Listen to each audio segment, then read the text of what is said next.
Vamos então começar o 15º capítulo, Evangelho e Individualidade. Efetivamente, as massas acompanhavam o Cristo de perto. No entanto, não vemos no Mestre a personificação do agitador comum. Nós vamos ver que alguns historiadores colocam Jesus como zelote, como um agitador, né? um revolucionário ou alguma coisa assim. E nós vamos ver nos estudos, nós vamos ver através dos seus ensinamentos, que tudo que ele trouxe foi para dentro, foi para o nosso interior, ou seja, para a nossa individualidade. Por isso que quando o Emmanuel coloca aqui Evangelho e Individualidade, a Boa Nova, os ensinamentos do Mestre vieram sim, para cada um de nós, para a nossa individualidade, para a nossa transformação interior. Porque é através dessa transformação interior, dessa mudança que nós realizamos dentro de nós, que nós ajudamos aqueles que estão à nossa volta para que as coisas se modifiquem. Em todos os climas políticos, as escolas religiosas, aproximando-se da legalidade humana, de alguma sorte, partilham da governança, estabelecendo regras espirituais com que adquirem poder sobre a multidão. Então, em todos os climas políticos, em todos os lugares, em todos os tipos de religiões, os sacerdotes têm ainda hoje o poder. A igreja se separou do poder civil, né, do poder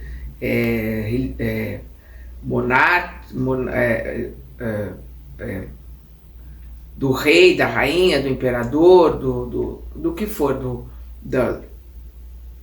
do poder governamental.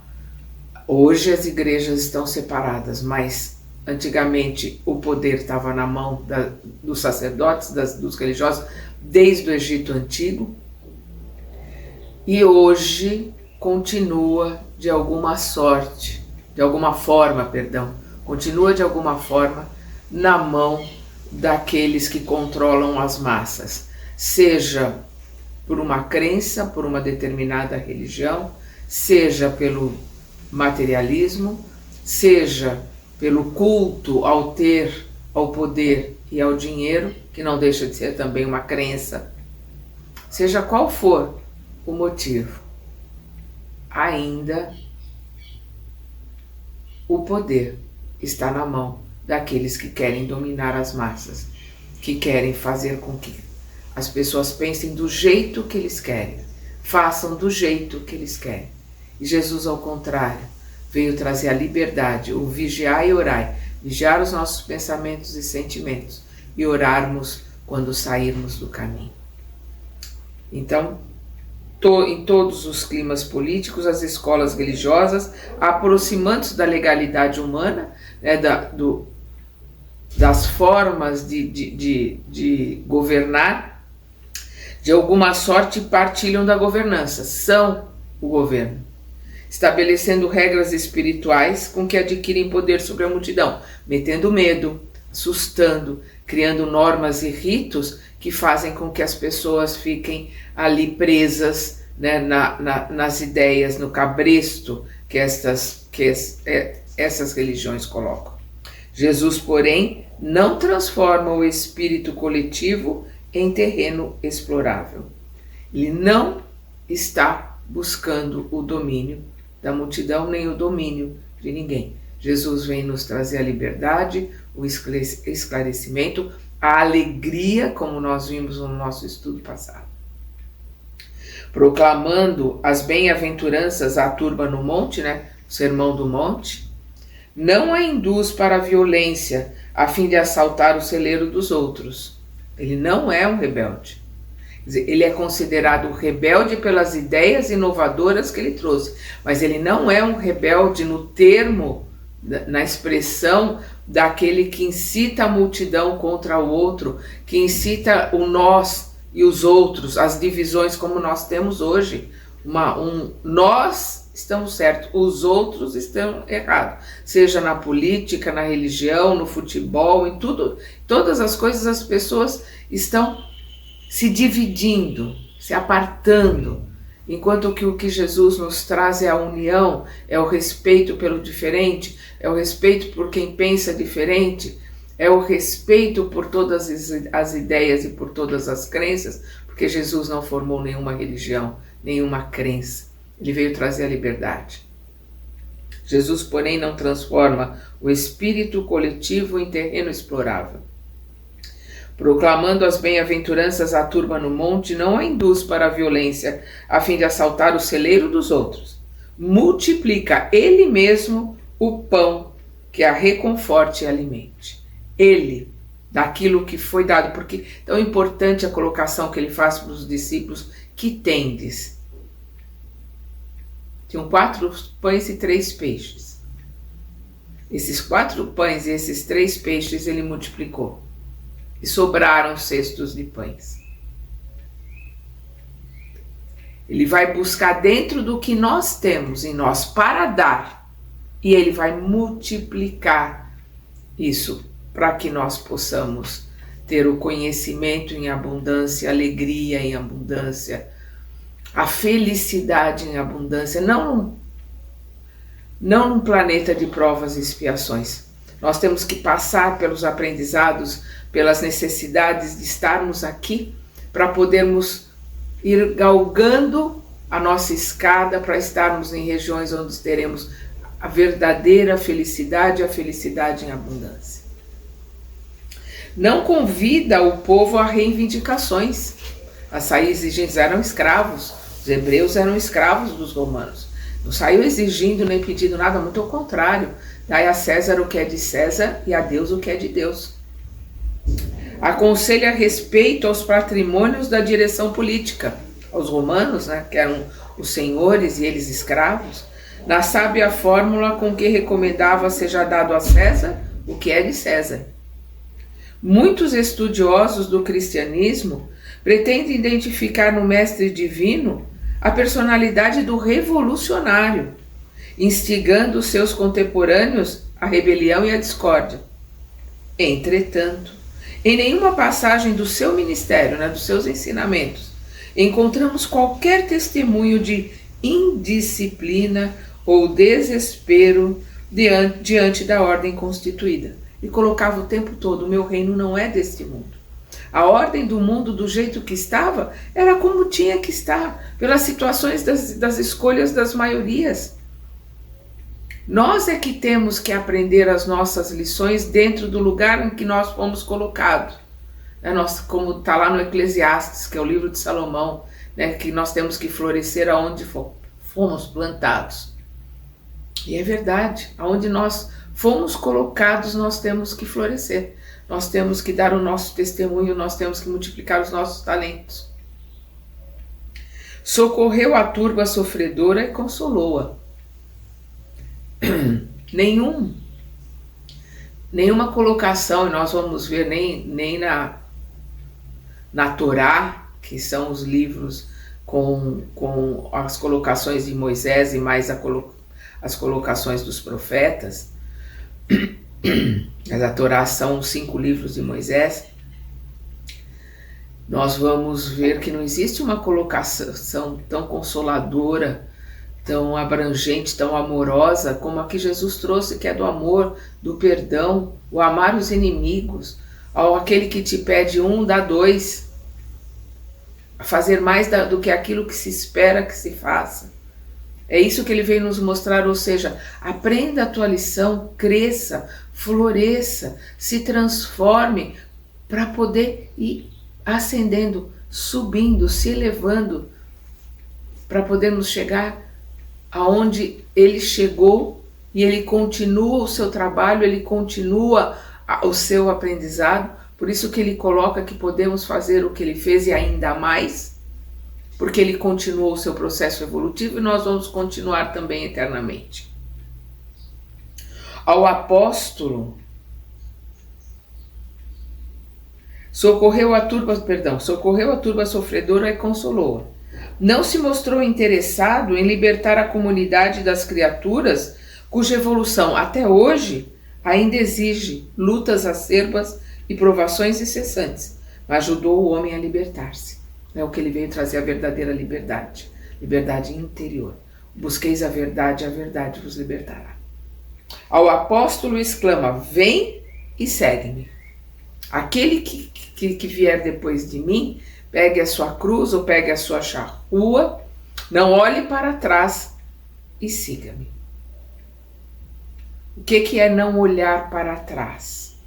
É deixar as coisas, é o desapego, é se afastar, é o buscar o esclarecimento, é ter o foco no aprendizado, na transformação e no futuro. Não se apegar e não se deixar iludir pelas coisas do mundo. Por isso que ele coloca: deixar os mortos enterrar os seus mortos. Por quê? Porque as coisas que estão presas nessa ilusão desse planeta estão mortas para a vida eterna, para a verdadeira vida. Para que a gente possa começar a viver verdadeiramente, a gente precisa acordar. A gente precisa buscar o esclarecimento. A gente precisa buscar essa transformação. Ao apóstolo exclama: vem e segue-me. A pecador exorta: vai e não peques mais. Quer dizer, você errou? Tudo bem, vá e não peques mais. Muda o teu rumo, muda a tua trajetória. Esquece o que passou. Transforma o que passou em adubo para semear a nova terra que começa a cada dia para cada um de nós. Ao paralítico fala bondoso: ergue-te e anda, sai das tuas limitações. Nós somos muito mais do que esse corpo, do que essa prisão aqui nos coloca. A mulher cirofenícia diz convincente: a tua fé te curou. A mulher que sangrava, e nós vamos ver que ela se arrasta ali, e aí ela toca na túnica de Jesus, porque ela sabia que se ela tocasse em Jesus, ela se curaria. E Jesus sente. É interessante porque ele pergunta para Pedro: quem me tocou? Pedro fala: a multidão está te espremendo, Senhor, como é que todos estão te tocando? Aí ele coloca: saiu de mim uma virtude. Ou seja, foi um outro tipo de toque. Foi uma sintonia através da fé, a fé verdadeira. Por toda a parte, vemo-lo interessado em levantar o espírito, buscando erigir o templo da responsabilidade em cada consciência e o altar dos serviços aos semelhantes em cada coração.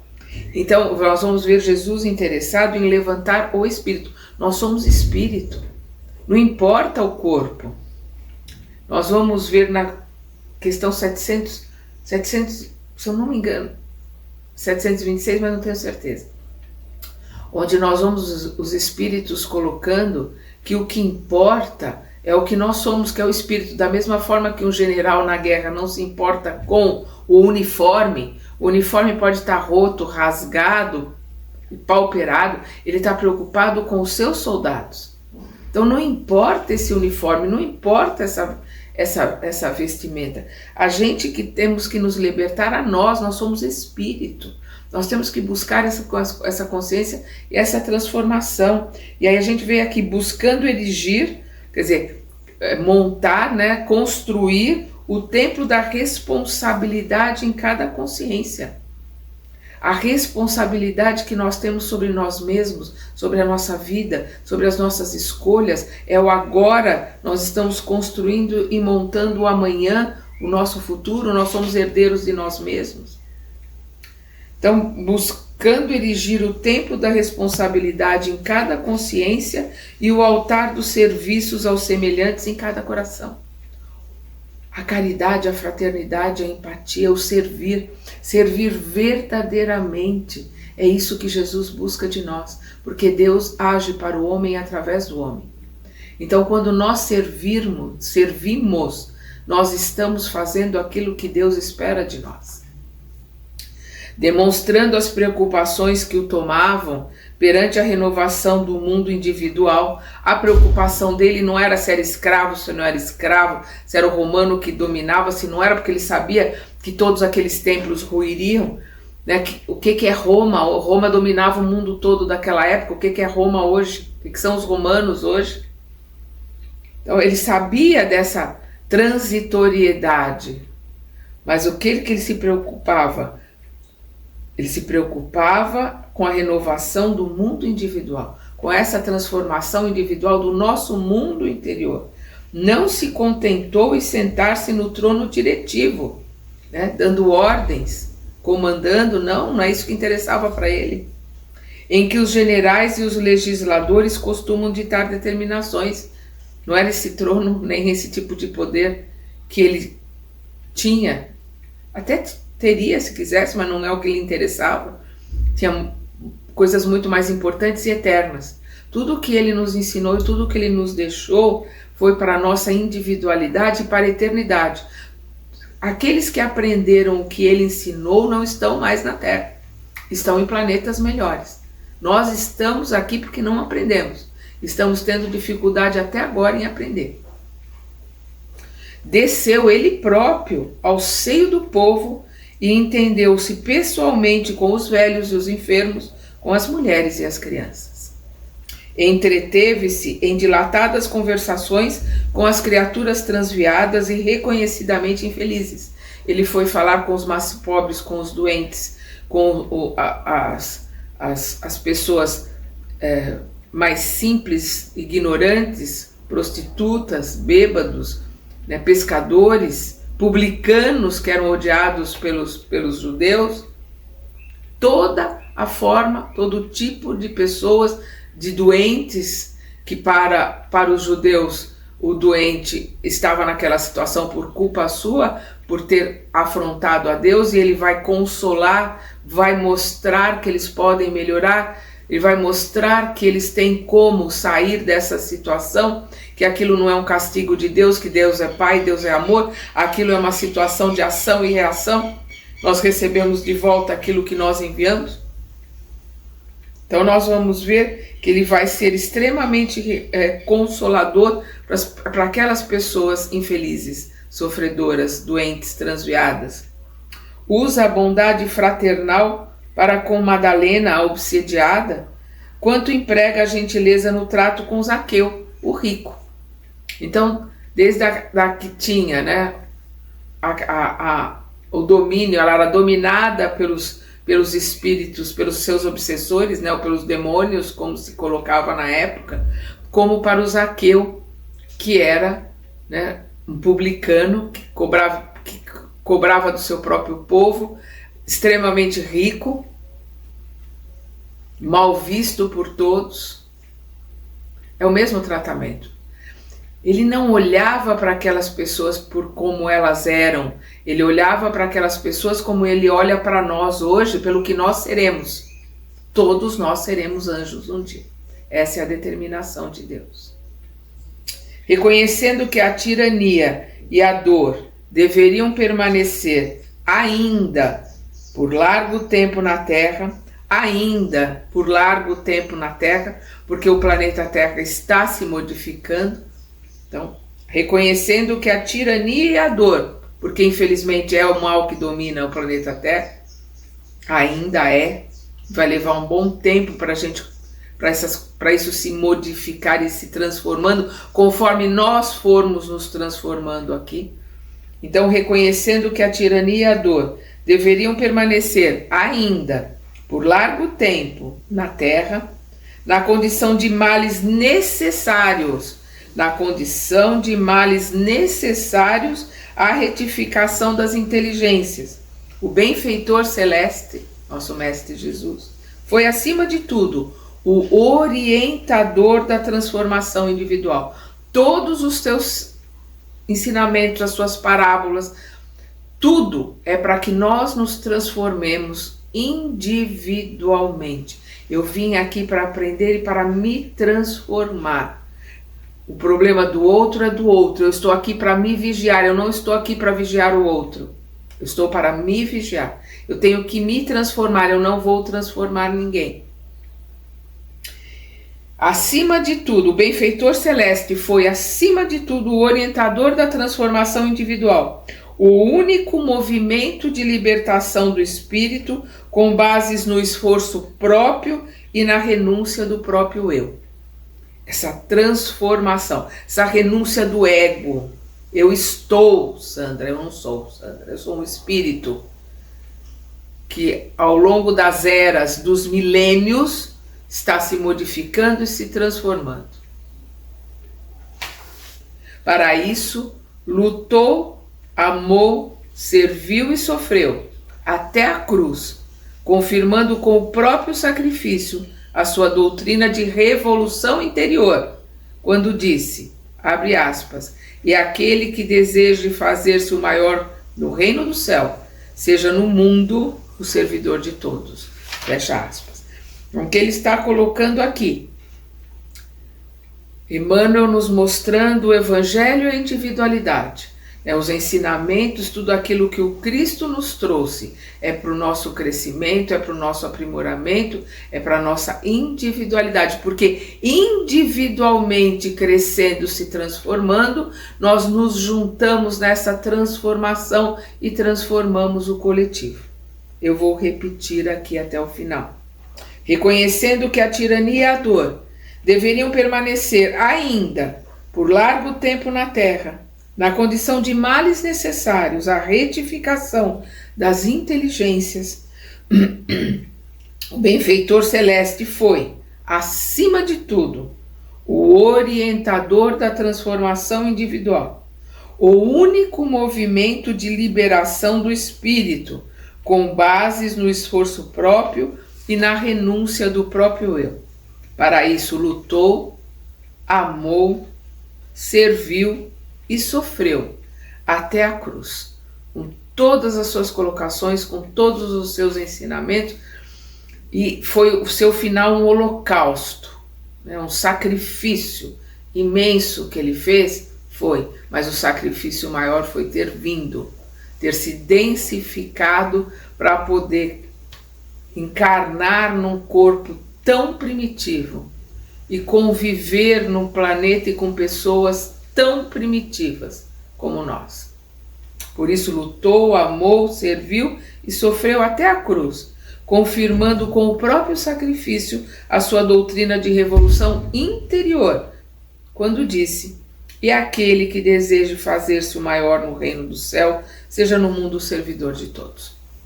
E ele coloca isso, meu pai trabalha, eu também trabalho. Eu vim para servir e não para ser servido. E infelizmente a maioria de nós está aqui na Terra esperando ser servido, querendo o ter, querendo uma felicidade que não existe aqui nesse planeta, querendo ter um poder e um domínio completamente ilusório, porque nós não dominamos nada, não temos o poder de nada, nós não conseguimos ter a direção nem da nossa própria vida, porque nós não nos conhecemos e aí nós vamos criando para nós situações das quais às vezes a gente não sabe nem como sair, porque não sabe como entrou, porque não presta atenção nas escolhas que faz, nos pensamentos que tem, nos sentimentos que elabora e cria dentro de si. Nós precisamos ter a humildade de entender que somos crianças, que nós precisamos e muito de orientação. E essa orientação é a que Jesus veio nos trazer. E quanto mais próximos nós estivermos deste evangelho, desta boa nova, desses ensinamentos que Cristo trouxe para nós, que o Mestre Jesus, nosso irmão mais velho, trouxe para nós, mais próximos nós estaremos no caminho da evolução, da transformação. E é para isso que nós encarnamos, para isso que nós estamos aqui, para a nossa transformação.